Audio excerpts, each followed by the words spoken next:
રાજ્યના ગૃહમંત્રી રજનીભાઈ પટેલ દેવભૂમિ દ્વારકાની મુલાકાતે પધાર્યા। દ્વારકાધીશ જગત મંદિરે શીશ ઝુકાવી ધન્યતા અનુભવી।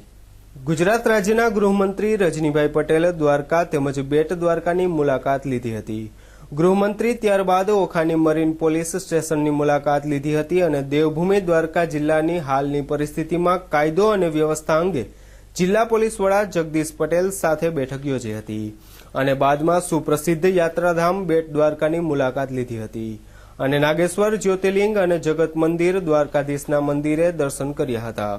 દ્વારકાધીશ ભગવાનની સાંજની શયન આરતીના પણ દર્શન કર્યા હતા અને મીડિયા સાથે વાતચીત કરતા તેમના દ્વારા જણાવવામાં આવ્યું હતું કે આગામી દિવસોમાં ગુજરાત પોલીસને આધુનિક હથિયારો અને વિશેષ ટ્રેનિંગો આપવામાં આવશે અને આગામી દિવસોમાં ગુજરાત પોલીસમાં મોટા પ્રમાણમાં યુવાનોની ભરતી પણ કરવામાં આવશે। દેવભૂમિ દ્વારકાથી અહેવાલ અનિલ લાલ।